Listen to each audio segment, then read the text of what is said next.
I've always been the quiet one in my family. Not shy, just observant. The kind of kid who noticed things others didn't. Like how mom only really lit up when my older brother spoke, or how dad's expression tightened every time he had to talk business with him. I didn't mind much growing up. My name's Jaden, I'm 27 now, and I've never been interested in being the loudest person in the room. I preferred to listen, process, and act when it counted. But in a family like mine, being quiet got you labeled as weak, or worse, irrelevant. My brother, Tyler, is 3 years older than me. The golden child from day one.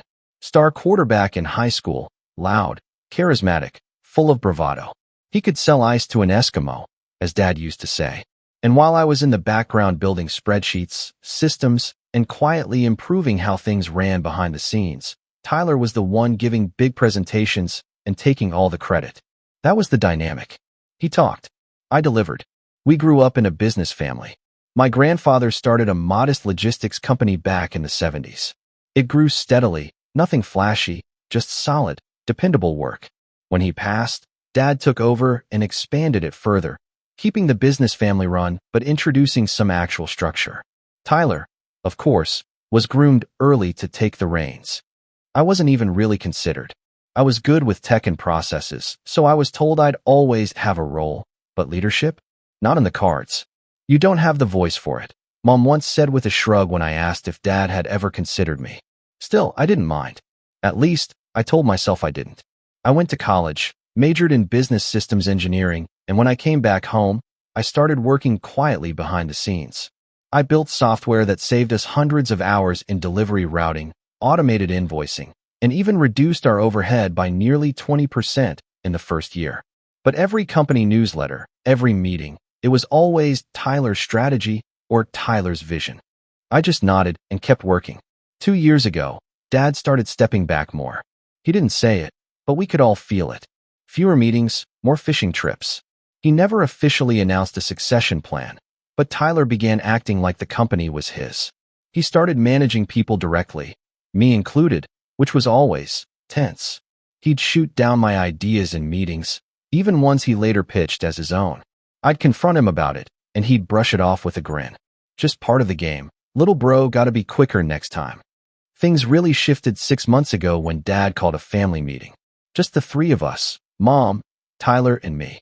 He said he was considering retirement. Mom clapped. Tyler smirked like he'd just been crowned, and I just sat still, waiting. Dad said he wanted to keep it in the family, and that he was thinking about splitting responsibilities, but Tyler immediately interrupted.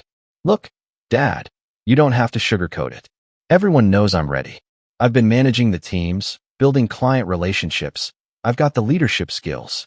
He gave me a sideways glance, like I wasn't even worth considering. Dad looked at me for a long moment, but didn't say much. Just nodded and ended the meeting early. That night, Tyler pulled me aside and gave me one of his infamous speeches. Listen, man, I know you do good work, but you're just not that kind of guy, you know? You're a support player. A damn good one. I'll always make sure you're taken care of. It hit harder than I expected. Not the words. I'd heard worse. But the way he genuinely believed it. Like it wasn't even a discussion. Just facts. The months that followed were rough. Tyler was officially made interim manager until Dad finalized the transition. And with that title came ego the size of a freight truck. Meetings became unbearable. He started talking over me constantly, sometimes mocking my tone when I tried to contribute. You hear that, folks? That's the whisper of innovation. He joked once during a staff huddle. A few people chuckled awkwardly.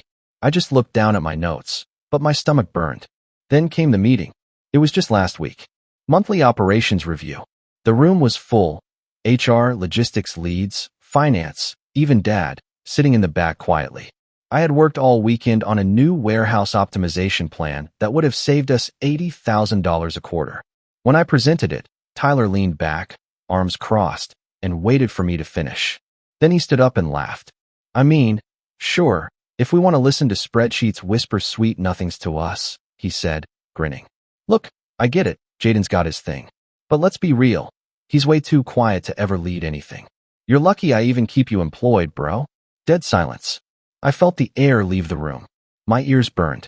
I wanted to say something, anything, but all I could do was blink and clench my fists under the table. Dad didn't say a word. just looked down at the table like it didn't happen. The meeting moved on. My optimization plan was skipped. I didn't sleep that night. I stared at the ceiling until 4 a.m., wondering if I was crazy. If maybe Tyler was right. If maybe I was just the quiet guy behind the scenes, always destined to be someone's footnote.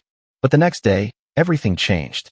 Dad called me into his office early, before anyone else arrived.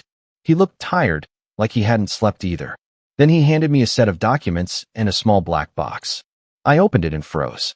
The documents were transfer papers. The box, a master key to the entire building. I never said anything, Dad said quietly, but I've been watching. It's your time, Jaden. I couldn't speak, could barely breathe. Dad patted my shoulder and walked out. When I emerged into the office half an hour later, everything was different, but no one knew yet. And when Tyler walked in, loud as ever, demanding why his badge suddenly didn't unlock the executive suite, I just sat at the desk that used to be Dad's and waited.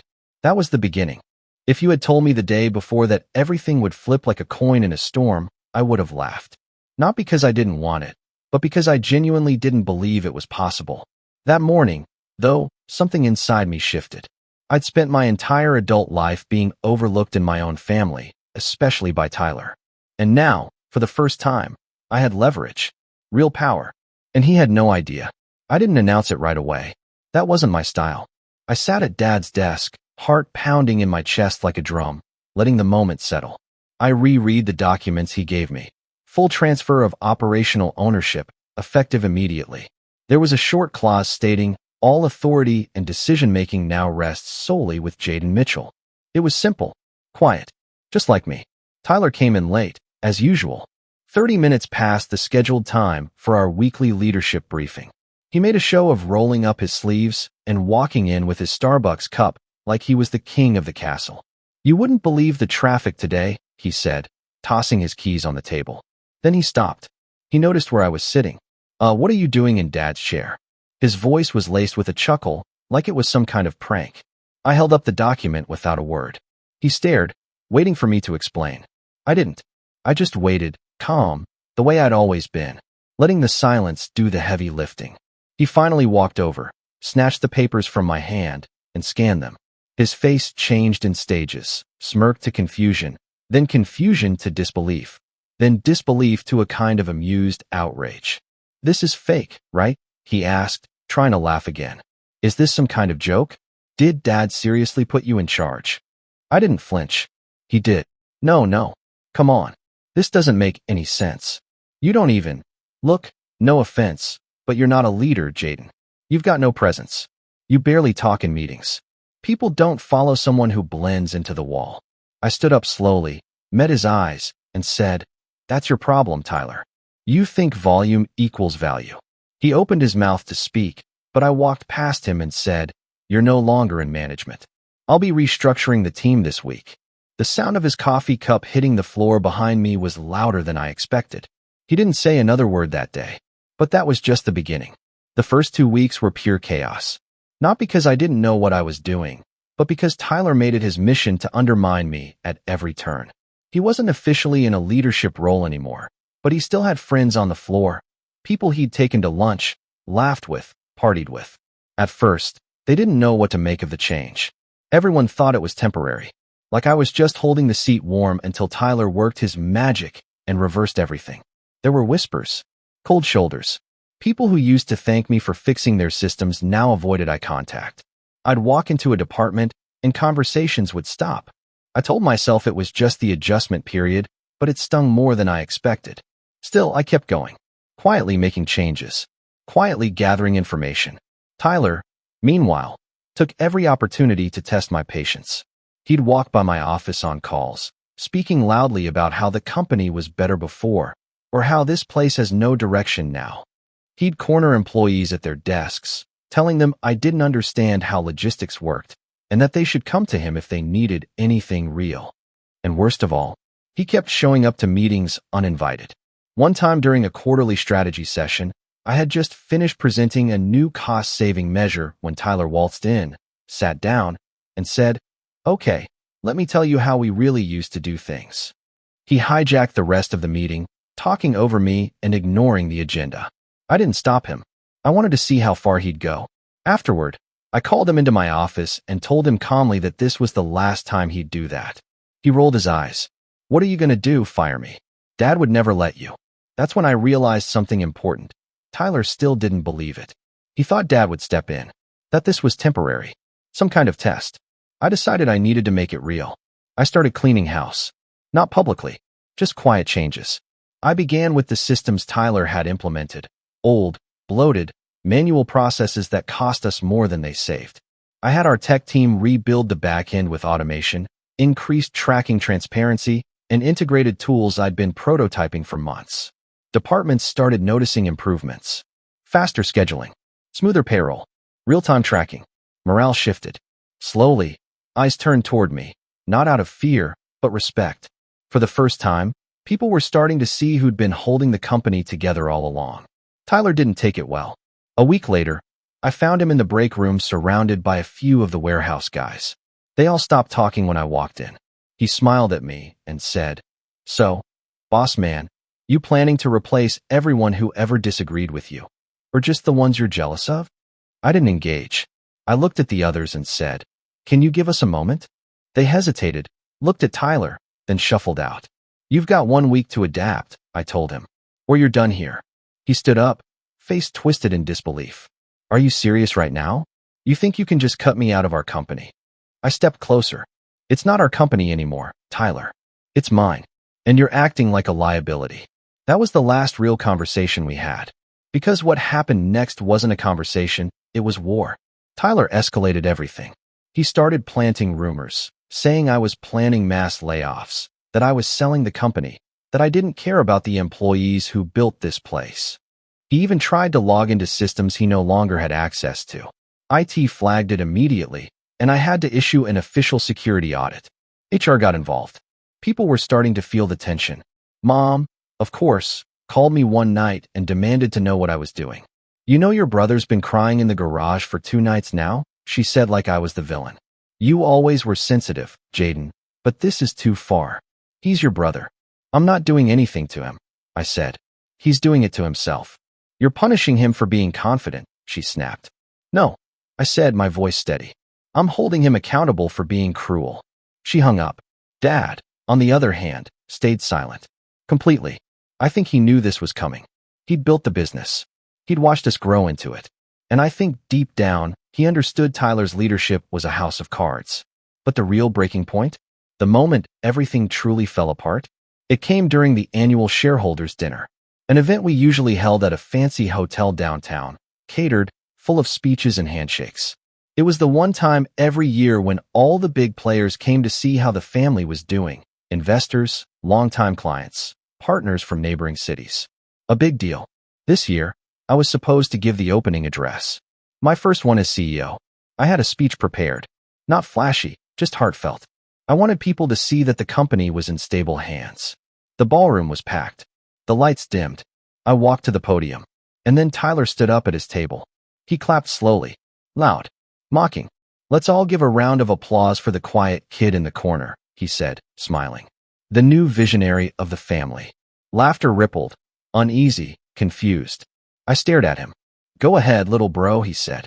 "Tell them how you're going to save the company with spreadsheets and awkward silences." A few people chuckled. Others looked mortified. Dad looked down. Mom looked proud. My hand trembled on the podium. But I didn't look away. I just breathed.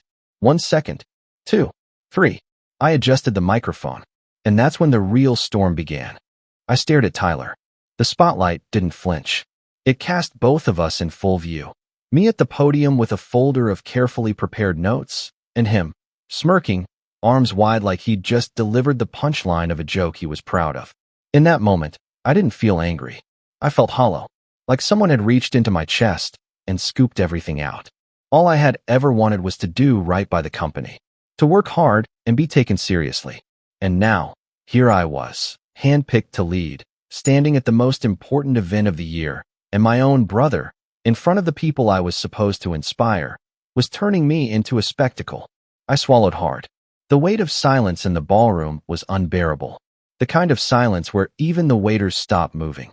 I could have ripped into him, exposed everything. I could have told them how he mocked me in meetings, how he'd taken credit for my work, how he'd sabotaged half the progress we'd made in the past year just to preserve his ego. But I didn't. I straightened my spine, gently closed my folder, and leaned into the microphone. "I'll give my speech another time," I said, my voice steady despite the thunder in my chest. "Tonight doesn't feel right." Then I stepped away from the podium and walked straight out of the ballroom. I heard gasps, murmurs, a few awkward claps, but mostly confusion. Outside, the cold air hit me like a wall. I didn't stop walking until I reached the edge of the parking lot. My hands were shaking. I sat on the curb, loosened my tie, and stared at my shoes. For the first time in years, I felt like I had failed.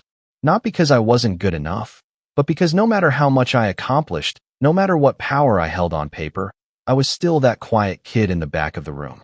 To everyone who'd grown up around me, who'd formed opinions decades ago, I was still Jaden, the nice one, the tech guy, the helper, not a leader. I didn't go back inside. That night, I skipped dinner, turned off my phone, and didn't check emails. I lay in bed, fully clothed, staring at the ceiling. I didn't cry. I didn't scream. I just felt empty. The next morning, I went into the office early. Earlier than usual. It was still dark out when I parked my car in the nearly empty lot and sat in silence. Engine off, keys in my hand. What was I doing? Why did I want this so badly? I thought about quitting, just walking away, selling the company or handing it back to Dad, letting Tyler take the throne he always thought was his. It would have been easy, clean, quiet, the way I always operated. But then I remembered something. It was a Thursday, cold, gray, the kind of morning that made the world feel small. And I remembered a moment from a year ago when one of the warehouse workers, Luis, had pulled me aside. He'd had an issue with his paycheck, over 100 hours missing from the system. I'd fixed it myself, stayed late with him to audit the logs and make sure every single hour he'd worked was accounted for. It was a small thing, quiet, but I remembered the look on his face when he got the corrected slip, the quiet relief, the handshake, the gratitude. That moment had stuck with me, and I realized something important. I didn't need to prove anything to Tyler. I didn't need to scream at rooms or dominate conversations or play puppet master to earn respect. I just needed to do what I'd always done. Take care of the people, build systems that worked, earn trust, not with noise, but with consistency. That morning, I made a decision. I wasn't going to fight Tyler the way he wanted me to. I wasn't going to beat him at his game. I was going to beat him at mine. I started small. First, I sent a short apology email to the shareholders. Nothing dramatic.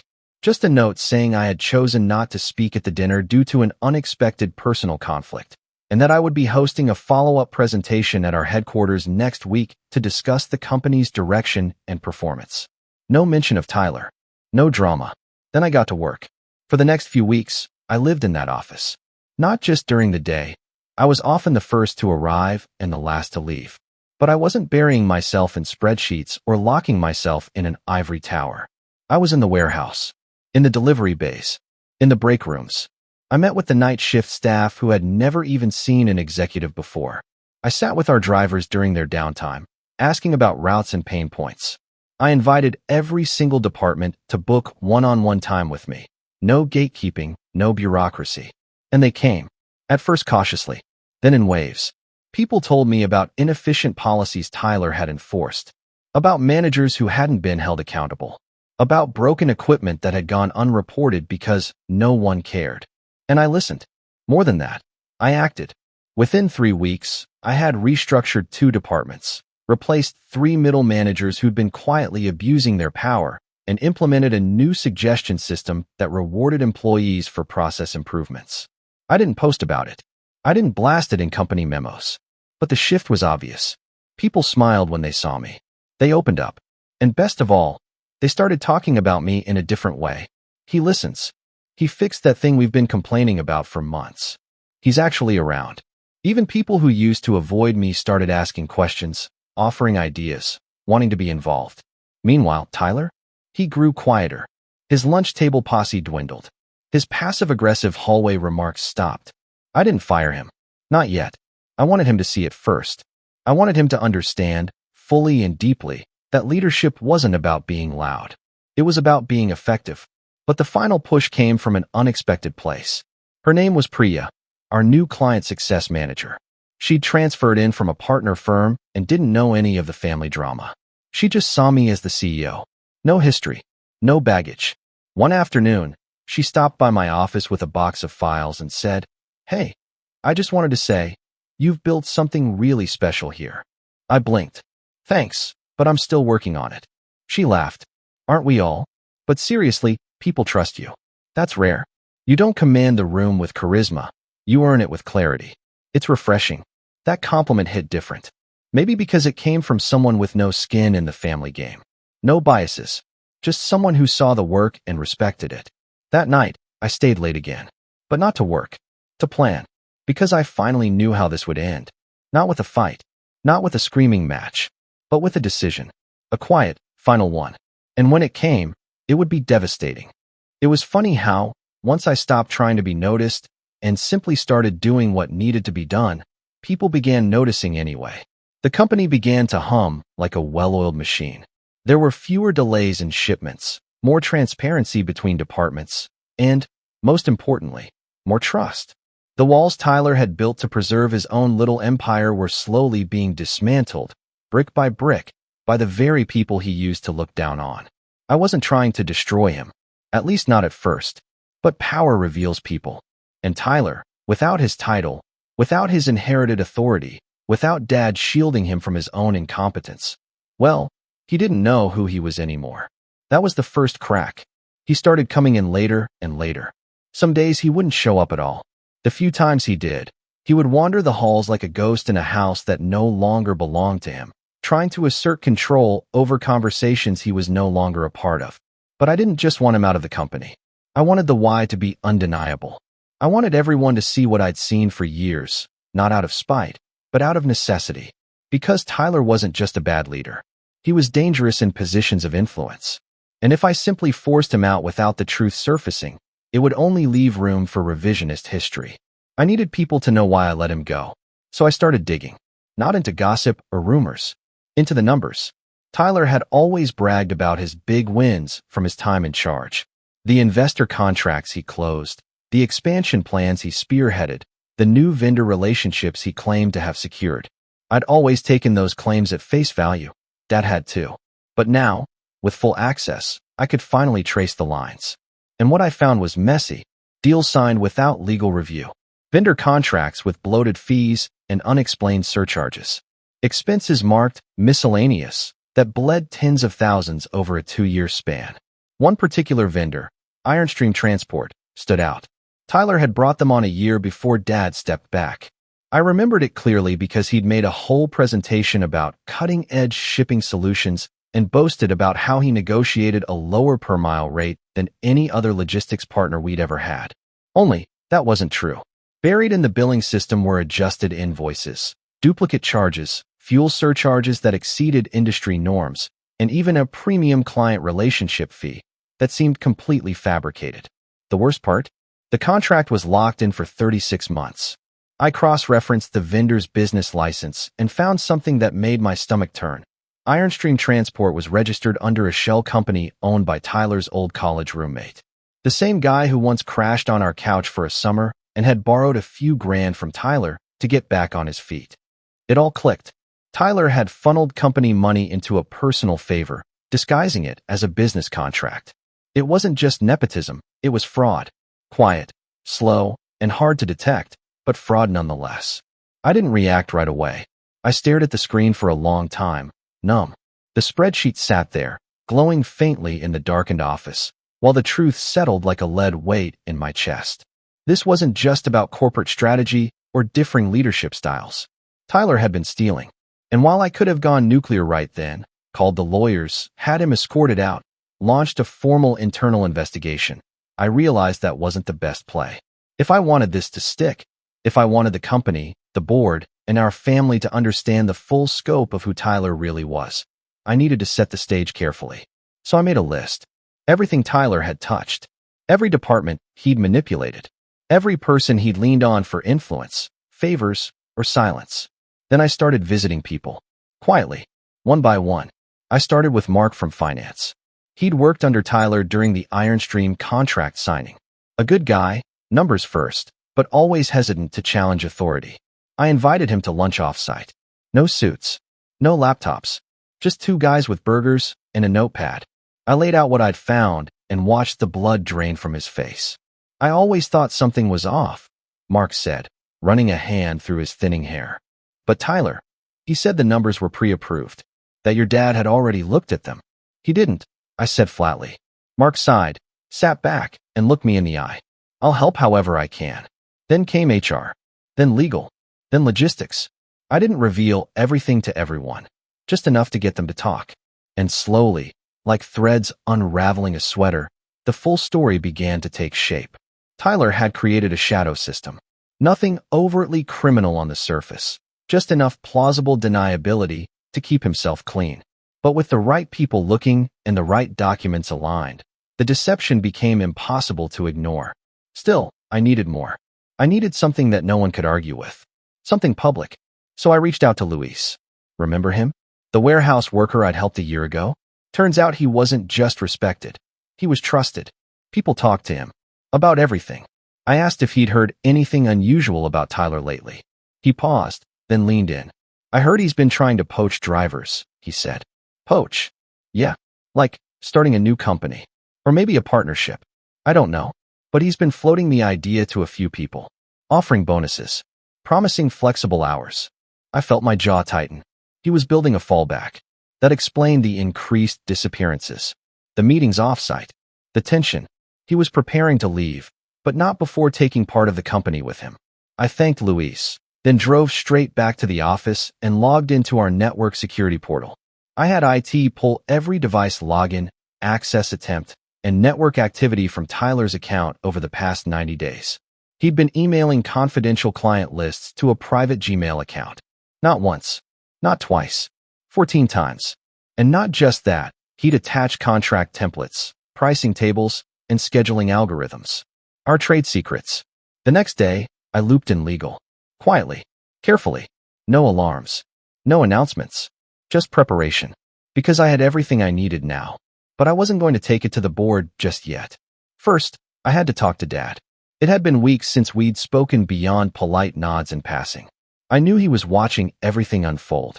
But he hadn't interfered. I think he wanted to see who we'd become when left to our own devices. I invited him to lunch at the old diner near the truck depot. The same one he used to take us to when we were kids. I even got the same booth. He showed up wearing his faded baseball cap and an old company windbreaker, the one with our original logo stitched into the chest. He looked tired, but alert. We didn't make small talk. I slid the folder across the table. He flipped it open, scanned the pages, and didn't say a word for almost 5 minutes. Then he closed it, set his hands on the table, and looked at me. You ready for what comes next? I nodded. Not revenge, he said. Justice. I know. He exhaled. Then it's time. I looked down at my coffee, then back at him. You're not surprised. He shook his head. I was hoping I was wrong. But I saw it years ago. I just didn't want to believe it. Why didn't you stop it? Because I thought maybe, just maybe, he'd grow out of it. That the weight of the company would humble him. Make him better. Didn't work. No, he said quietly. It didn't. We didn't talk much after that. We didn't need to. The next morning, I scheduled a full executive board meeting. Mandatory attendance. I printed every document, every email, every vendor record, every client leak. I put them in black binders with Tyler's name on the cover. And I saved one special envelope for last. Sealed. Labeled. Final decision. CEO action required. Because this wasn't just going to be a termination. It was going to be an unmasking. And when the meeting came, when Tyler sat down and saw the binder with his name on it, when he opened it and realized what I knew, his face turned a shade I'd never seen before. And I hadn't even spoken yet. Tyler walked into the boardroom late, as usual. He didn't bother hiding it anymore. His disregard for professionalism, his sense of entitlement. But this time, the swagger had an edge of unease. Maybe it was the silence in the room, or the way every executive already had a black binder in front of them, each one identical, labeled plainly with one word, Tyler. He didn't notice the sealed envelope at the center of the table at first. He slid into the last open seat, across from me, and gave a half-hearted grin. What's all this? He asked, eyes flitting around the room. We doing surprise performance reviews? Nobody laughed. Not this time. I didn't speak right away. I let the room settle. The boardroom had changed since I took over. It used to be cold, clinical. Now it was warmer. Plants. Better lighting. A whiteboard filled with input from every department. The kind of environment I'd spent months building to encourage openness, trust, and collaboration.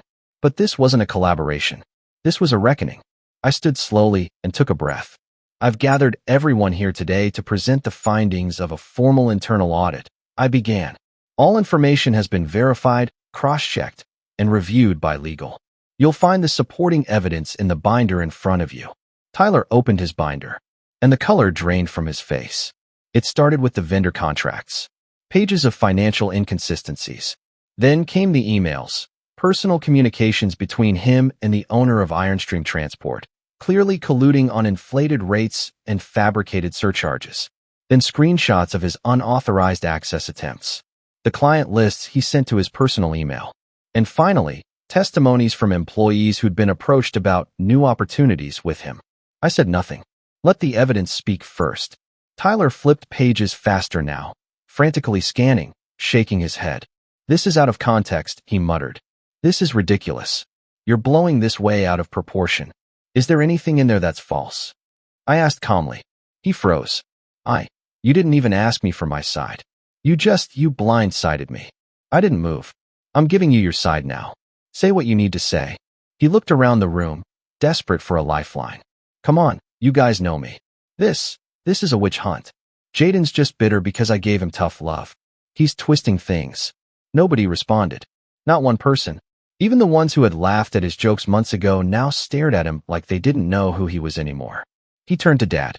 You're really going to let this happen? Dad didn't blink. I should have let it happen years ago. Tyler slammed the binder shut, shoved it away, and stood. This is a joke. I built this company. You all think Jaden made it work? Please. I carried it for years. This is sabotage. No, I said, stepping forward.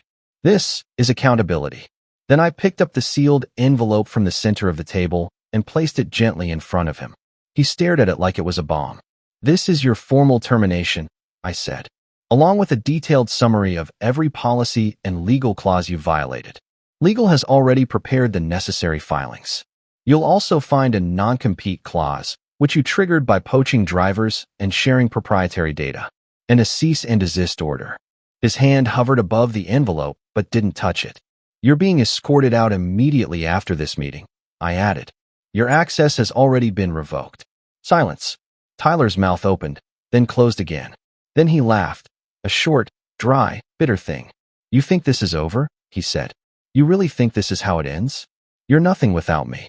You wouldn't last a month if I wasn't here cleaning up your last paycheck was processed yesterday, I said. And for what it's worth, you were never cleaning up anything. You were the mess. That hit. His shoulders dropped. His hands clenched at his sides. But there was nothing left to say. Security was waiting outside the door. I gave him a nod.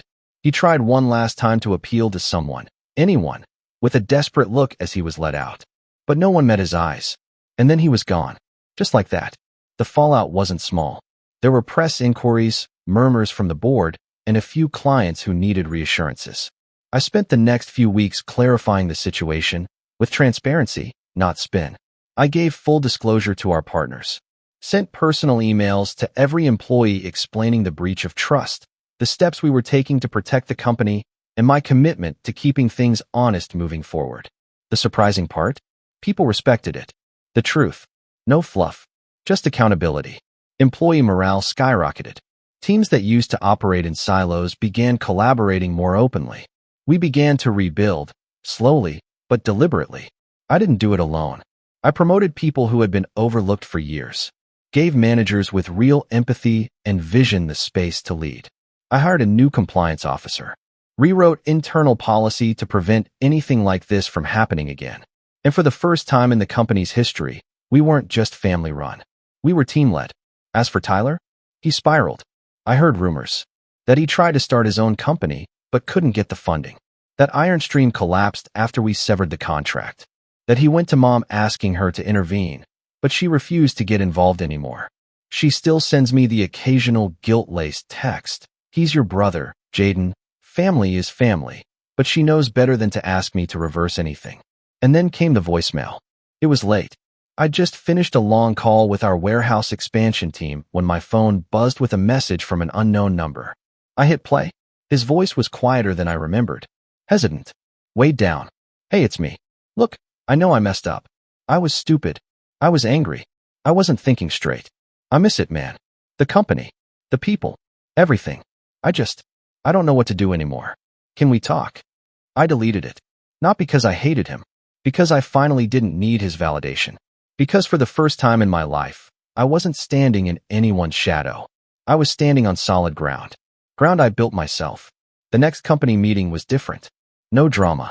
No spectacle. Just a packed room. Full of people who had stayed, fought through the changes, and helped build something better. I stood at the front. Not with a binder, not with an agenda, but with a whiteboard and a single sentence written across the top.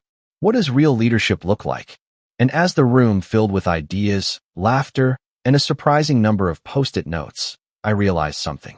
Revenge didn't have to be loud. It didn't have to be cruel. It just had to be true. And mine was. Tyler was wrong about a lot of things. But mostly, he was wrong about this. You don't have to be loud to be powerful. You just have to be heard when it matters. And now, I finally was.